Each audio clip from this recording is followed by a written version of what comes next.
กราบสวัสดีพี่น้องกองปลายเบิร์ดสุผู้สุคนพี่น้องยินดีต้อนรับเข้าสู่2JCเด้อพี่น้อง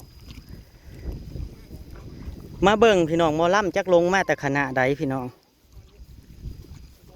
มาแต่บ้านใดจะมาแต่บ้านใดเมืองใดนี่จะบ่มีคาโรดบ่จะมาตกหน้าอัมมาล่ากันเลยอุตสาหดำหน้าฮะคาโรดกราฟบ่ มาแต่บัดต่างหลัง คณะใดเจ้าน่ะ คณะ มีสองเอื้อยเพิ่นนี่พี่น้องจักเพิ่นลงมาแต่คณะใด เลยเพิ่นรับจ้างดำนาเขาก็เลยแบบว่าดินรดน้ำอายอันนี้มานำขอขึ้นมา3ทางน้ำลาว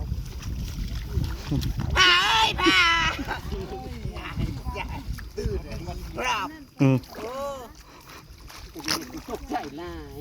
ตื่นกันเองว่าน้ำกันก็ตื่นกันนิดหน้อยหยอกก็ไปแน่แล้วก็กลัวไปนอกมันเอาคอยไปน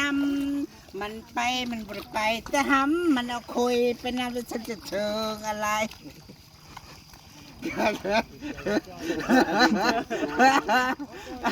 นะคะล่ะอันนี้อามาล่าเป็นซื้อพี่น้องเอ้ยเป็นกระเทยมาให้มือแต่มือนี่เด็กชายมาดำหน้าซอยเนาะเจ้าค่ะเด็กจ้านะคะล่ะเสด็จพี่อีพายน้องไปล่อไปเล่นใส่มือนี่มาเล่นล่อใส่ดอกอีดามาดำหน้ารับจ้างนี่ล่ะช่วงนี้เขาตกงานนะดำลูกอย่าให้อย่าห้องเสด็จพี่บ่เมื่อยดอกพอได้รถมาบ้านต่างลางบ่ได้เงินแล้วก็ไปจ้างคนตายมานอนนำสิเมื่อยเฮ็ดหยังแม่นะสิรับเขาโอ้ยจนเขี้ยวหมดแล้วหมอลำก็ต้องมีสักก้อนสักเนี่ยเอาโศกบ่มีเหตุผลคือมือนั่นนี่ก็ได้ ขึ้นต้นกับบทจบเลย เปิดขึ้นมาเลยโศกโลดหมอลำมือนั่นดิแม่เมื่ออยู่หวย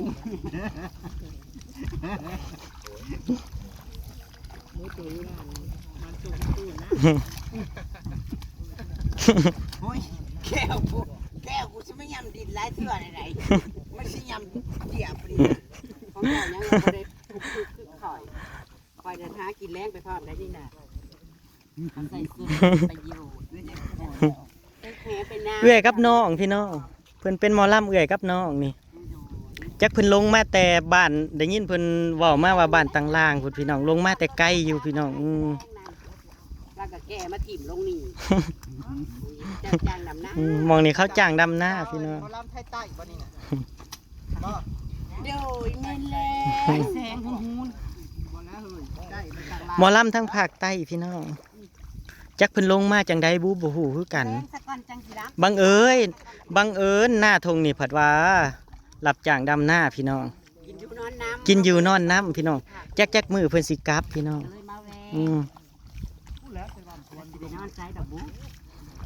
ไม่เจ็บเห็ดปวกกลางออกจากเมื่อเด้อ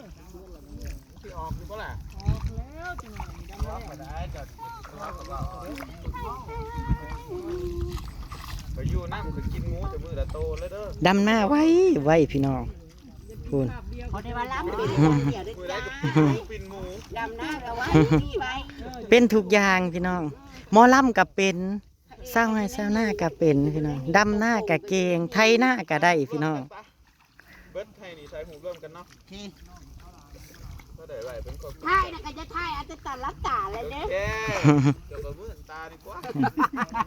อะไรก็รับเจ็บอยู่เด้เจ็บอยู่เด้ก็เจ็บเติบอยู่เด้เมื่อนี้คือสีซ้ำมาเล่าคือไว้ตีผ่าไปถ่ายหูนี่โอ้จะยืนเดี๋ยวซีนี่เป็นหมอละ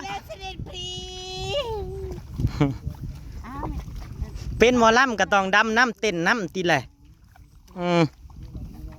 เชิบหมอลำดำหน้าหาเขาฝากับบดเยี่ยมเอาหุยยะหุยยะหุยยะหุยยะหุยยะหุยยะหุยยะหุยยะข่อยได้ก็จะหุยยะเอาสูตรข่อย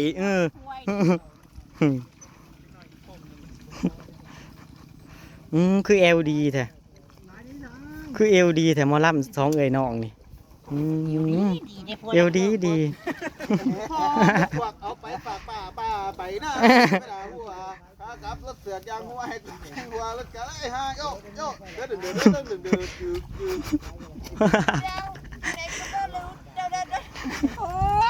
เดาจังใดก็บ่รู้เ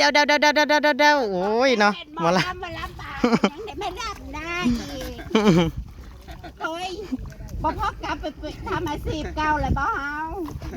อาชีพหยัง แม่จ้า แม่จ้า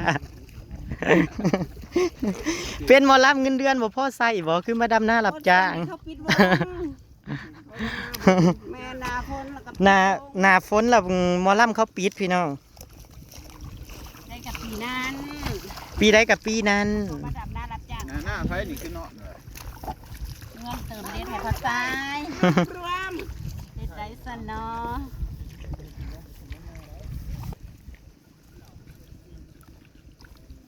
ลงให้คนละปี๊ดพี่น้องมีผู้ชายมาขอถ่ายรูปนางเอกอยู่ มีผู้ชายมาขอถ่ายรูปนางเอกอยู่พี่น้องคุณจุบะ จูเจ้าเขาถาม เจ็บปะ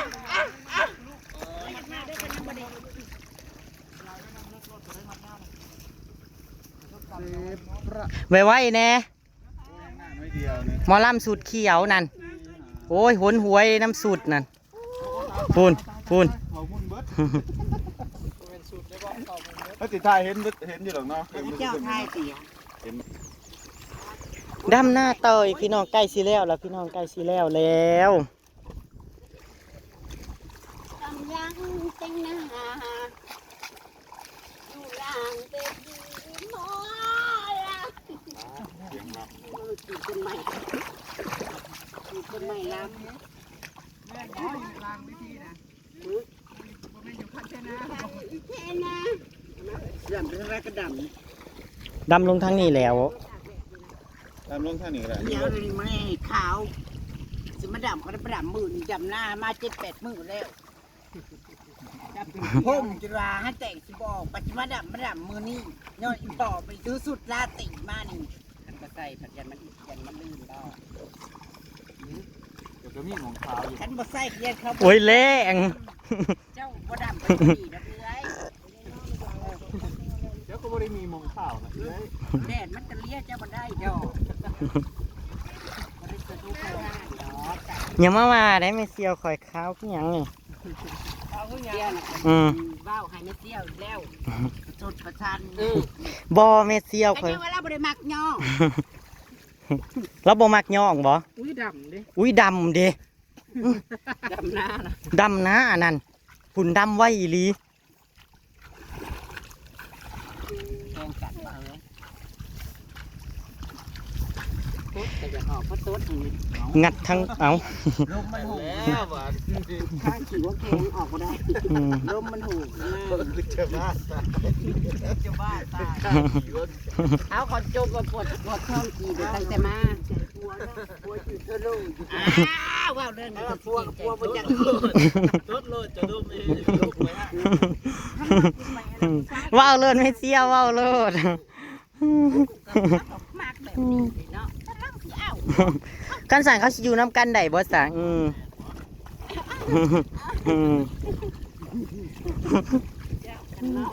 ไป ว้าวไปหยอกเก่งเนาะไม่เสียว อลีแห้งว่าแห้งหยอกแห้งคน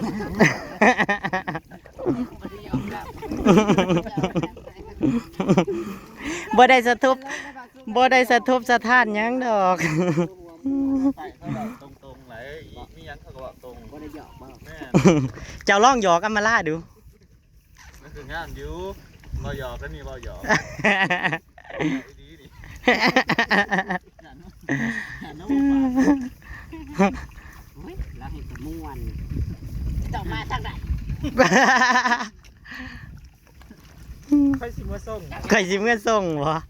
จะมาทางใดข่อยสิเมื่อส่ง สิเมื่อนำสิเมื่อดำหน้าซอยเจ้าเลย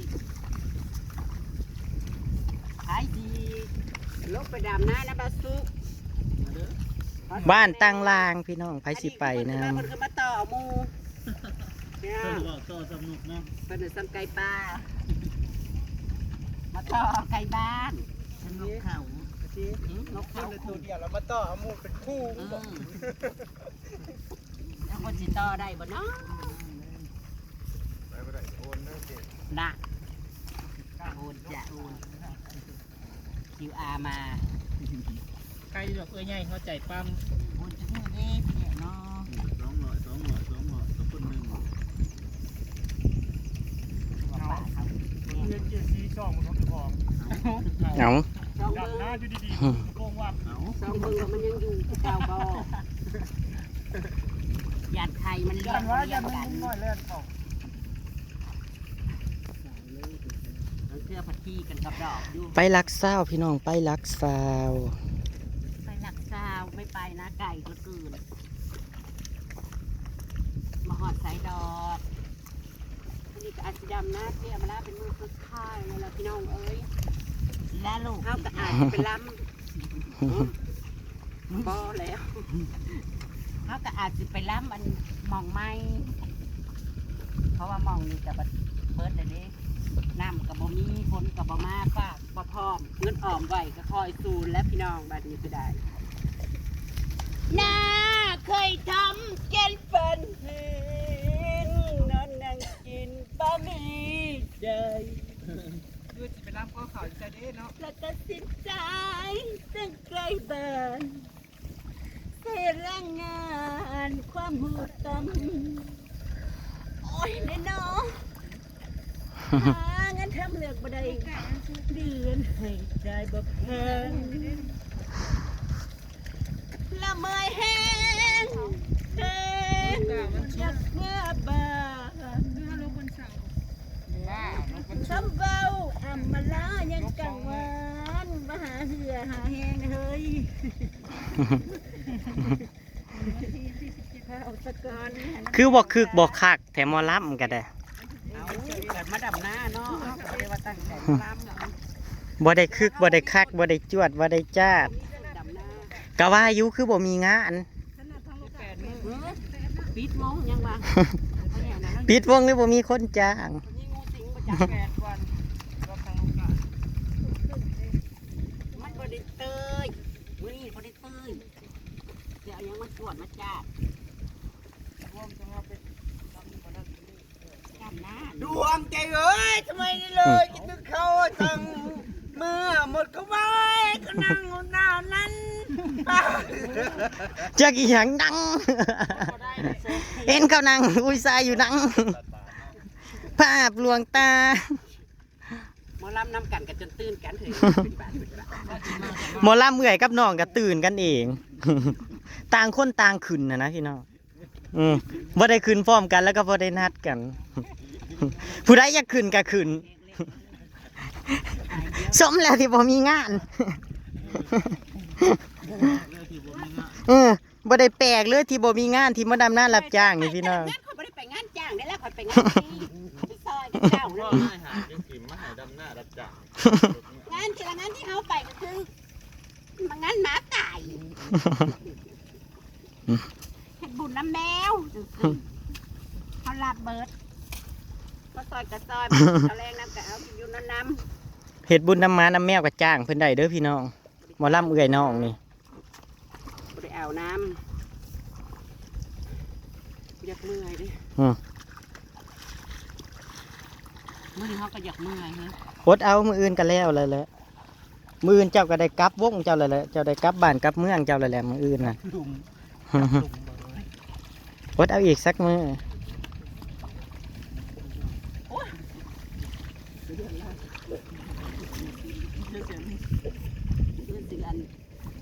เฮ้ยหมามันเห่าหยังนั่น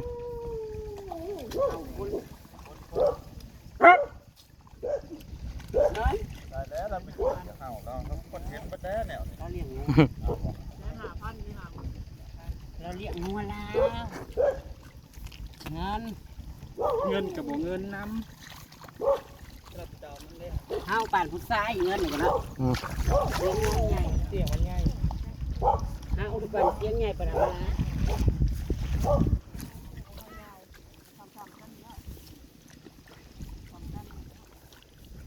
เอื้อยหลังเจ้าแดงเบิดแล้วนั่น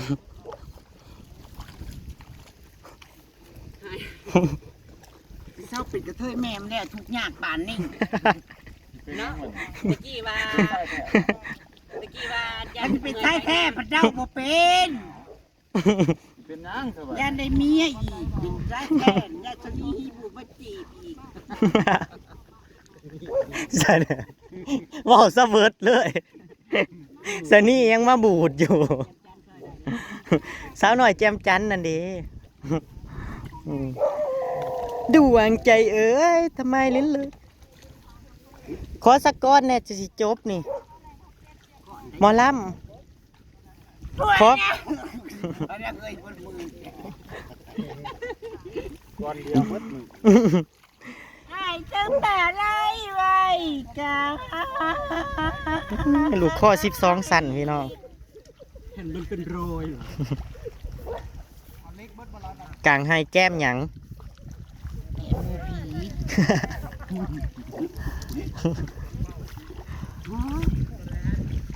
ผมไม่แห้งเลยตะเกียบเลย เอา หมอลำเมื่อยแล้ว บ่มี กับหน้ากับลำ ถ้าเจ้าเมื่อยนี่บ่มีไผมีแห้งล่ะ กับหน้าอีห่าต้มแข็งแข็งนั่นแล้วนั่นแล้วมาปีนี้ปีเดียวเท่านั้น เฮ้ย หน้าไผ่เลย หน้าไผล่ะ หน้าคนไหน หน้าบักคำบอน มาคำบอลมันไปใส่ตอนนี้ มันจะตายห่าทั้งใด ได้ต้นเลย คือว่าเปลี่ยนชื่อ ข้าวคำบ่อนแสนสุกจ้า แสนสุก บ่มีดีสุกเลยค่ะเละเลย ปาดพี่น้อง เขาก็สิเต้ยละ เตยล่าก่อนพี่น้องเอาเตยล่า ความรักเราคง เมื่อตอนลมหนาว มองเห็นผู้บ่าวดำหน้าไว้อายเคยให้สัญญาจะมาเกี่ยวข้าวกับน้องดำหน้ากับน้อง ก่อนเดือน7 เดือน8กำลังคอยจ้องมองทางไรเขาควงแขนนี่แฟนสุขโตมทำกลางสลงได้เขาแข่งกำลังแต่น้องต้องเยินเดียวได้ทั้งกายมีแค่ต่อปังอย่าโกเตะคอลเซจังเป็นยังบาดจำตายเนี่ย เอาไปพี่น้อง ไปอ่าน ลงหานล่ะพี่น้องลงหานแล้ว เตยลงหานล่ะพี่น้อง ไปสวัสดีครับผม